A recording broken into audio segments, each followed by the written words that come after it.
everyone. This is Kit Cabello's Hard Lens Media, and this is Perspective. So, UBI, we got to talk about it.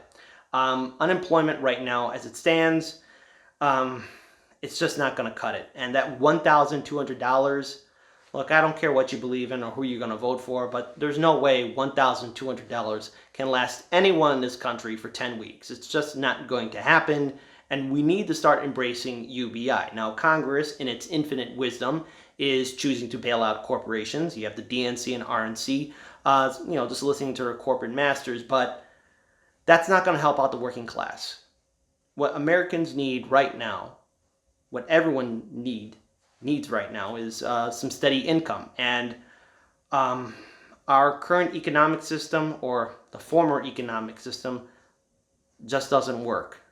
AI and automation are real things, and they are going to be replacing a lot of traditional jobs in this country. And unemployment can only last somebody so long, and the way the system is set up right now, like I've said before, we've covered reports on Hard Lens Media how there are people who filed for unemployment, but they're still not getting any benefits. And this is a nationwide problem in this country. So UBI, let's start talking about it. Let's start actually finding out what it can do. And corporate media, for its part, I'm just going to give them a decent shout out. They actually do some kind of coverage on UBI. I mean, this is corporate media because there's always going to be their spin, their perspective on it. But I think it's important that the message of UBI starts getting out there to more and more Americans, because we have to start looking at it now and what it can do to help out working class families, because people need relief. So a huge shout out to Case Study QB, who actually sits through corporate media and actually, uploads some segments onto his Twitter account. Please follow Case Study QB, because, I can't sit through corporate media, so he's doing it so we don't have to. And there's a lot of segments there that are very interesting. It also shows how out of touch corporate media is. And at the same time, too, they're trying to be relevant. But at least for this segment, it's somewhat decent for UBI, but I'll give my perspectives about it later. Check this video clip out right now.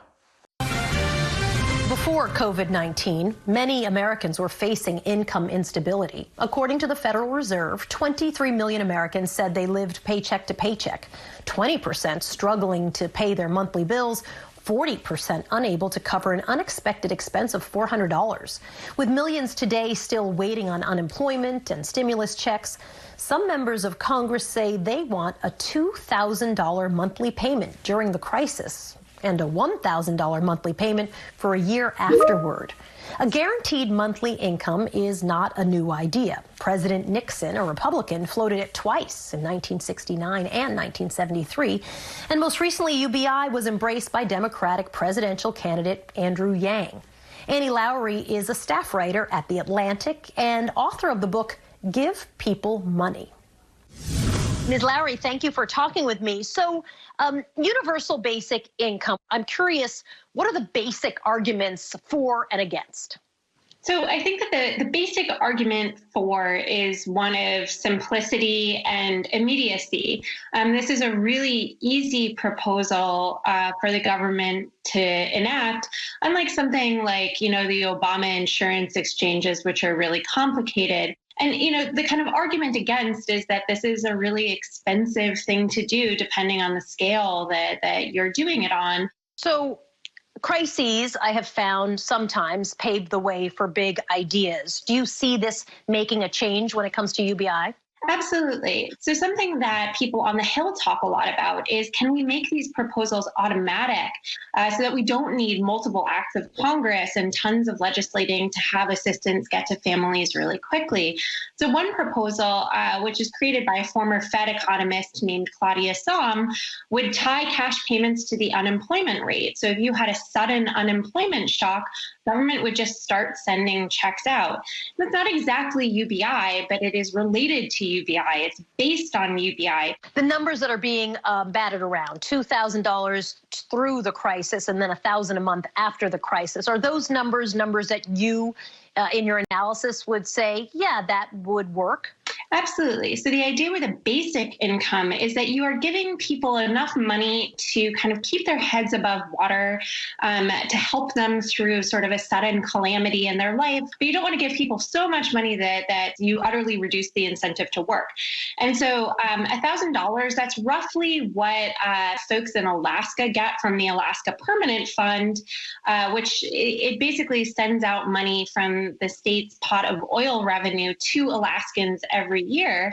And it's been shown to have a pretty powerful anti-poverty effect without changing people's work lives too much. And do you see that then getting rid of some other things like SNAP or free college or Medicare for all or childcare grants? Would that sort of be rolled in together, or would that just have another, be another sort of layer on top of those programs? Some people talk about it as being kind of Social Security for all. But what's really important is if we're sending everybody just $1,000 a month, even though that's a huge amount of money, that's actually a pretty significant cut in benefits. For lower income and middle income families, if it's literally replacing everything, which is kind of the libertarian argument. Giving families $1,000 a month is not going to make insurance affordable for them. This is not a magic bullet. It is not the only policy. You need other supportive policies to go with it. Absolutely. You've looked at experiments, I guess I'd call them, around the globe. What did you learn from what you saw?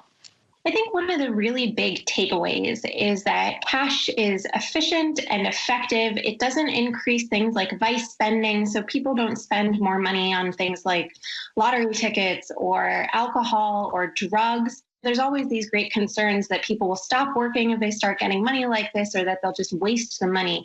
And we know from dozens and dozens of studies in countries around the world that that's not true. You can really trust people when you give them cash like this, even when it comes with no strings attached. Annie Lowrey writes for The Atlantic. Thank you for talking with me. Thank you so much for having me. So for the most part, that video segment at least addresses what UBI can do and how it could be a form of relief for working class families. And let's face it, bills got to be paid, rent's got to be paid, mortgages got to be paid.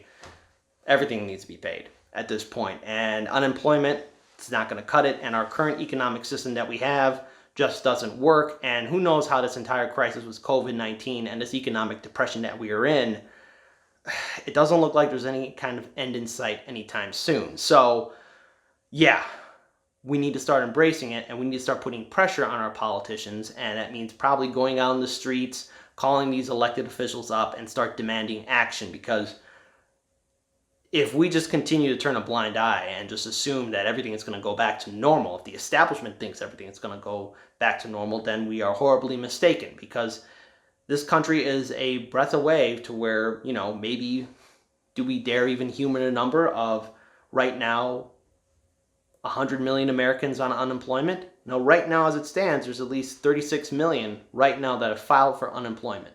Right now, 36 million Americans. But there have been reports that there's more people who fell through the cracks and they're not being counted. So is the number at 50 million? And if it continues to get worse, that number could rise up. And that's a very serious issue because we do live in a consumer economy. And UBI could be that form of relief so that people aren't out in the streets, people aren't starving, people are at least able to somewhat take care of themselves. There's a lot of issues in regards to UBI, but so far this seems to be the only real solution so that we can look forward and start pushing and demanding a much more fair economic system for everybody in this country. And with that being said, though, corporate media and their infinite wisdom, they do got to put their little spin on it, how there's the argument against UBI, how it's going to cause an incentive for people not to work or buy things that they're not supposed to buy.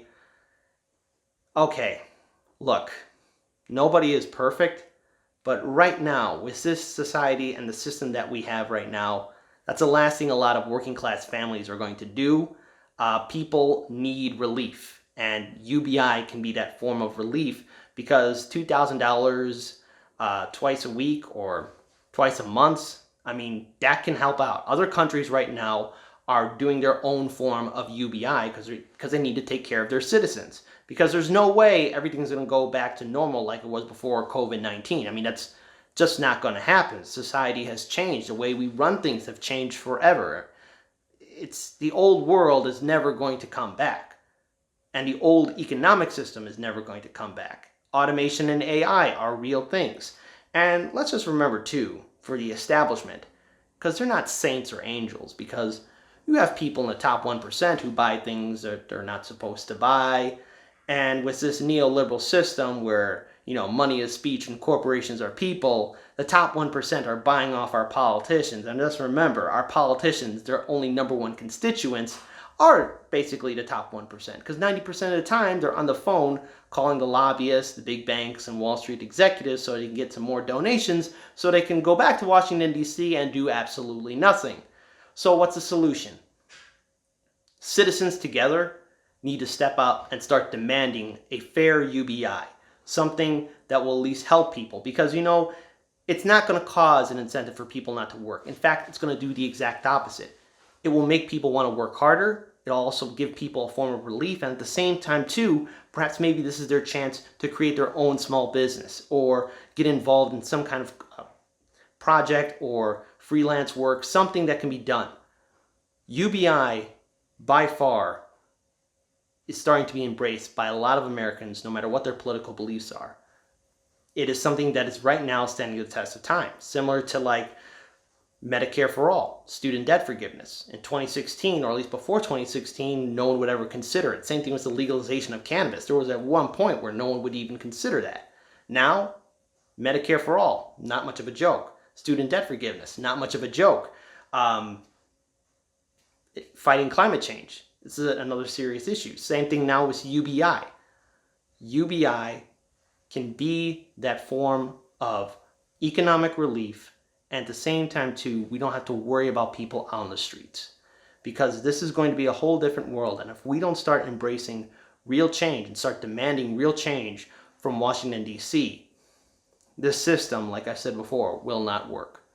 And this is where the average citizen must step up and start demanding more action from Congress. And we have that power. We have that strength, and we should start demanding more. So, this is Kit Cabell with Hard Lens Media. This is Perspectives, and peace, everyone.